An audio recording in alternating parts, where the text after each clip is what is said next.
E aí, pessoal, tudo bem? Aqui é o professor Hugo.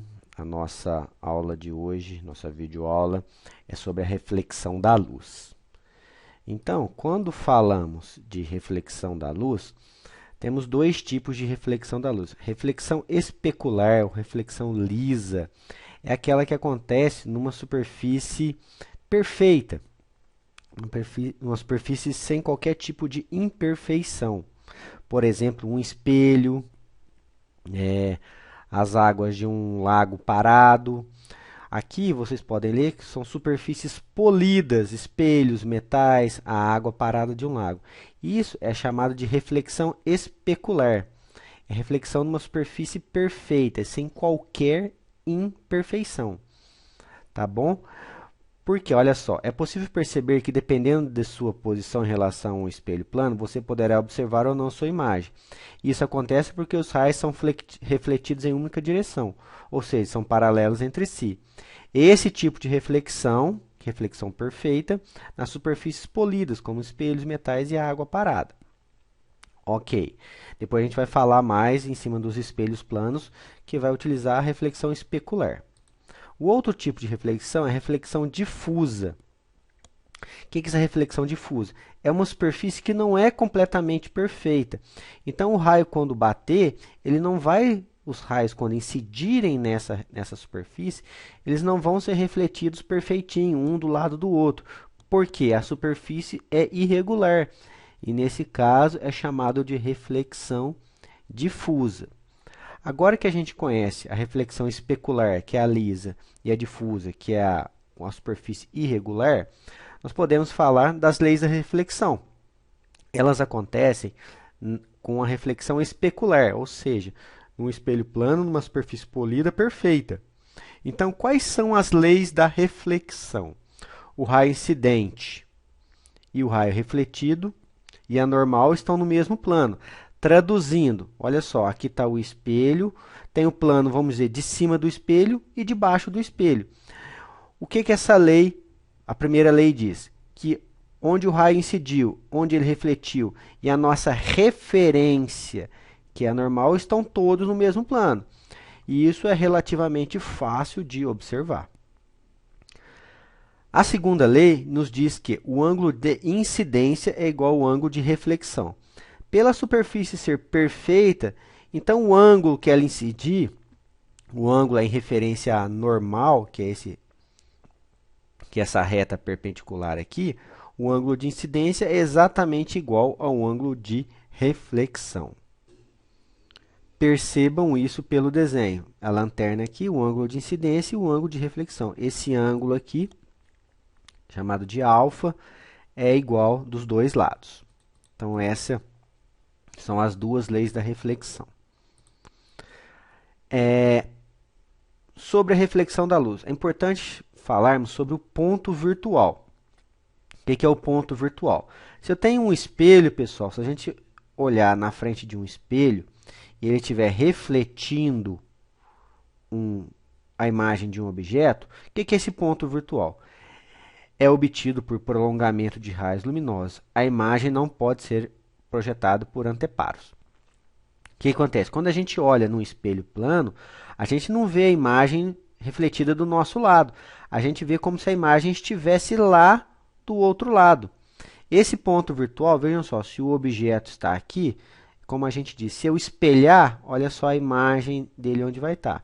A pessoa vai estar enxergando esse objeto exatamente simétrico a esse espelho. Se eu colocasse algum anteparo desse lado, do lado de onde está a pessoa, o anteparo que é uma tela, eu não conseguiria refletir essa imagem. Essa é a ideia do espelho plano. Ele fornece para a gente uma imagem virtual. Vou falar isso daqui a pouco também. Vejam só, espelhos planos. Uma pessoa observando aqui e o objeto aqui, no caso uma borboleta. Vejam só, ele é espelhado, a imagem, a gente faz os prolongamentos dos raios luminosos, dos raios refletidos, para eu formar a imagem. Vejam só, o espelho plano aqui, o prolongamento dos raios, eu formo a imagem, o objeto está aqui à esquerda e a imagem aqui à direita. Então, um espelho plano, Isso aqui é importante que vocês observem. Quais são as características dessa imagem? Ela é virtual por quê? Vamos dizer que ela está atrás do espelho. Eu não consigo refleti-la em nenhum outro lugar. Por isso que é chamado de imagem virtual. Ela é direita, por quê? Ela tem direita e invertida. Ela está vendo? Ela está na mesma posição. A cabeça do boneco está aqui, a cabeça do boneco está aqui. Ela não está de cabeça para baixo. Isso quer dizer com a imagem direita. Simétrica, ou seja, ela tem o mesmo tamanho e está sobre a mesma distância, tá vendo? Distância D, linha. O tamanho do objeto é o mesmo tamanho da imagem. E enantiomorfa, ela não se inverte, ela não se sobrepõe, ela não gira, ela é exatamente igual. Os três primeiros aqui são os mais comuns. Enantiomorfa não é um termo muito utilizado quando tratamos aqui da ótica dos espelhos planos. Vejam só, características dos espelhos planos. Primeira característica, a distância entre o objeto e o espelho é sempre igual à distância entre a imagem e o espelho, é o que a gente viu. Vejam só, 5 centímetros de distância, 5 centímetros de distância. Segunda característica, a altura do objeto será sempre igual à altura da imagem. Se ele tem 3 centímetros de altura, a imagem também tem 3 centímetros de altura. Outra característica que a gente comentou, a imagem é virtual, que ela se forma atrás do espelho. Certo? Quando eu quero fazer a imagem de um corpo extenso, eu preciso pegar duas referências. Se fosse só um ponto, era direto. Quando eu pego um corpo extenso, eu preciso pegar, por exemplo, a parte de cima dele e refletir, a parte de baixo e refletir para eu ter a composição de todo o objeto aqui. Tá joia? Então, de posse desse conhecimento que a gente viu até agora, pergunta: qual a distância do menino até a imagem do seu cabeleireiro? Então, o menino está aqui. Ele está 80 centímetros e o cabeleireiro está a 50 dele. Então, o cabeleireiro está a 50 mais 80. O cabeleireiro está a 1,30 m do espelho. Então, pessoal, a imagem do cabeleireiro ela vai se formar a 1,30 m do espelho. Certo? Então, qual é a distância do menino até a imagem do cabeleireiro? Ou seja, ele vai ter que 80 centímetros do menino até o espelho, mais 1,30 m da imagem. Por quê? Se ele está 1,30 m, ele forma 1,30 m lá. Então, eu tenho 80 centímetros mais 1,30 m, a resposta é 2,10 m, ou 2,1 metros. Em se tratando de espelhos planos em ângulo, a gente costuma angular espelhos com uma determinada angulação para formar mais imagens. Essa é a ideia de quando acoplamos espelhos. E existe uma formulação para a gente calcular. Por exemplo, aqui um exemplo simples. Vejam só, tem um objeto, dois espelhos em azul aqui. Vejam só que eles estão em 90 graus. A fórmula é n é igual a 360 dividido por alfa menos 1.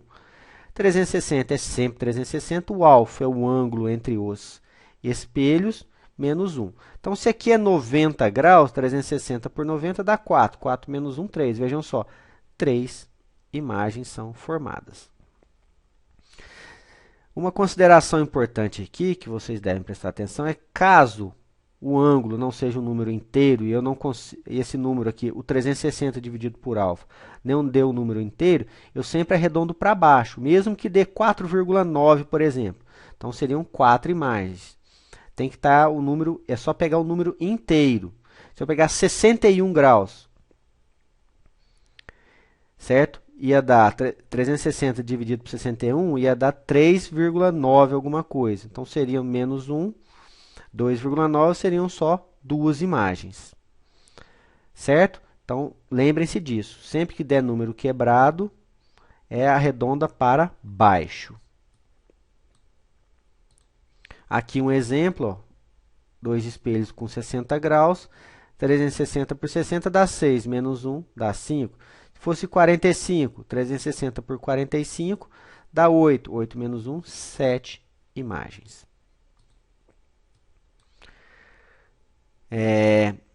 Campo visual. chama-se campo visual de um espelho plano para determinado observador a região no espaço que pode ser contemplada por ele pela reflexão da luz no espelho. O que acontece? Dependendo da posição do espelho, a gente vai conseguir enxergar uma certa parte. Como que a gente determina isso? Aqui um exemplo bem bacana. Tá a pessoa aqui dentro do carro, no banco do motorista, e o retrovisor. Então, o que a gente faz? A gente vai utilizar as leis da reflexão, o ângulo de incidência é igual ao ângulo de reflexão. Então, eu faço um raio refletindo no começo do espelho e um refletindo no final do espelho. Esse campo que ficar entre esses dois raios refletidos vai ser o meu campo visual. Ou seja, os pontos 9, 5, 2 e 1 estão dentro do meu campo visual. Os pontos 3, 6, 8 e 7 estão fora do campo visual. Aqui, para finalizar, mais um exemplo. Vejam só, o primeiro, um observador, certo?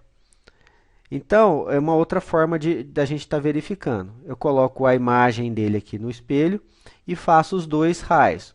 Ou, pessoal, olha só, se eu pegar aqui no quadrinho 4, observador, sai um raio que vai bater no começo do espelho e um no final. Então, tudo que tiver nesse campo visual aqui é o que a pessoa vai enxergar. Então, é bem simples, só fazer dois raios, aplicar a lei da reflexão, e o que tiver entre esses dois raios vai ser o que eu vou estar enxergando. Tá bom? Então, é isso sobre a reflexão da luz. Obrigado, pessoal, e até a próxima videoaula.